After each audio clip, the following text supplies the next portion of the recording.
Join me as we surprise our family and friends with two amazing holiday dishes. Here we have a whole leg of pork and some chicken ham.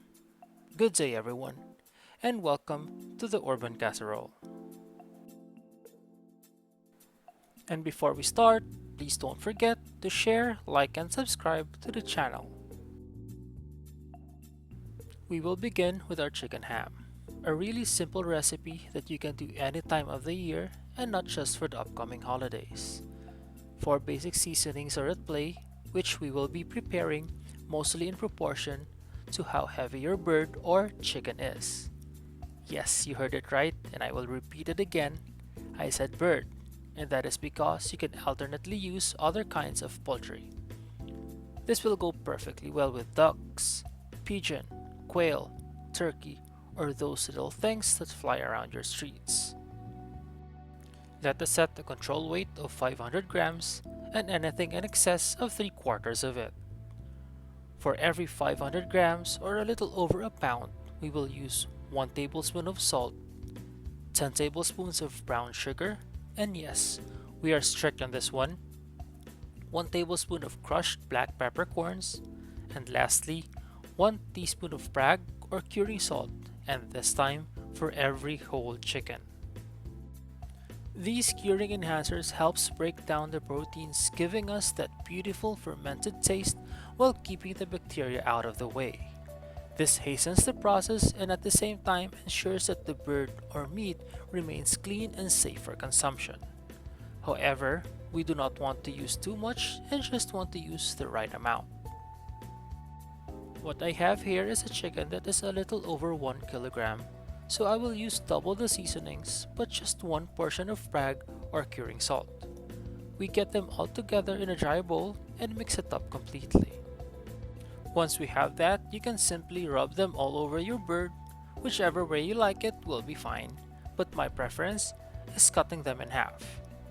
This just makes more sense for me but not necessarily true for everyone. Rub thoroughly and make sure you hit every nook and cranny. Then we pack them up on a sealed airtight container. Where I live, this simply means a plastic bag.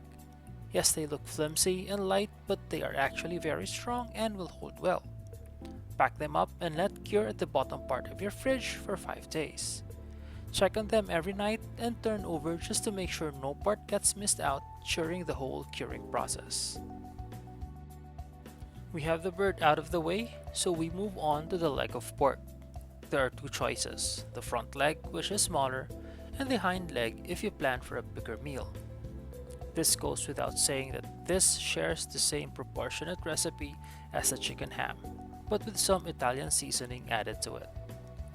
That said, it will be 1 tablespoon of salt, 10 tablespoons of brown sugar, 1 tablespoon of crushed black peppercorns, 1 tablespoon Italian seasoning for every 500 grams, and then we add 1 teaspoon of prague or curing salt for every leg used in your recipe. If you do not have Italian seasoning, you can substitute with equal portions of oregano, basil, rosemary, and thyme.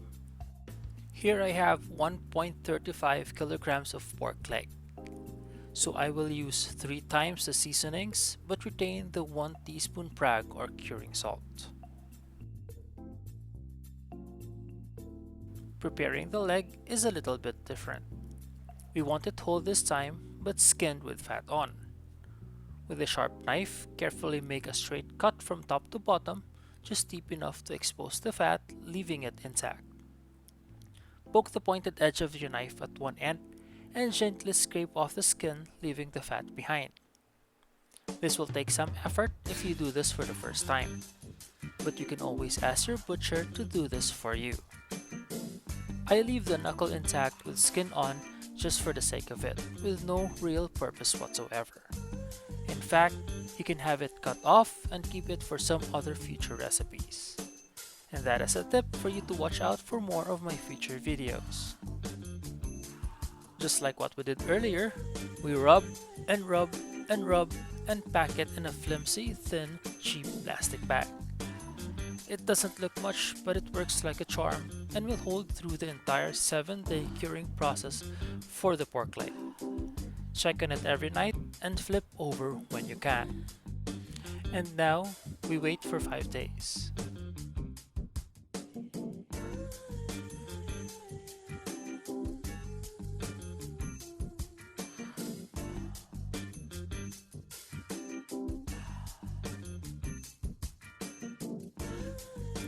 Take your chicken out, line it up on a baking dish, pour over all the juices you have left in the bag, cover with foil and bake for 2 hours at 115 degrees Celsius. This ensures the chicken is well done and safe to consume. After 2 hours, you can remove the foil cover, increase the heat to 180 degrees Celsius, and continue on baking while basting the bird with its own drippings every 15 minutes. The drippings will slowly caramelize and your chicken will have that beautiful golden brown color when you serve. And then we wait for another 2 days.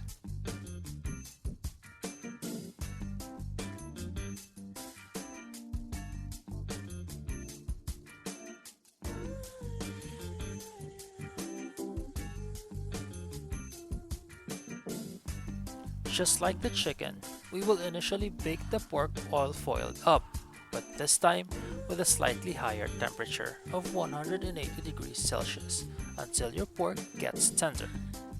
This one took about close to 3 hours, so just keep an eye on it after 2.5 hours as it would depend on the quality of your meat.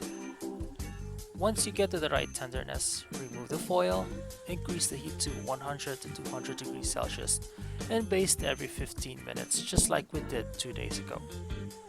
Leg of ham will be ready to serve, tender, sweet, and perfectly glazed after an hour with the foil removed. And here is another look at our homemade holiday meals. Thank you for joining me today, and please take some time and try this out yourself. Good day everyone, happy holidays, and see you next time here at the Urban Casserole.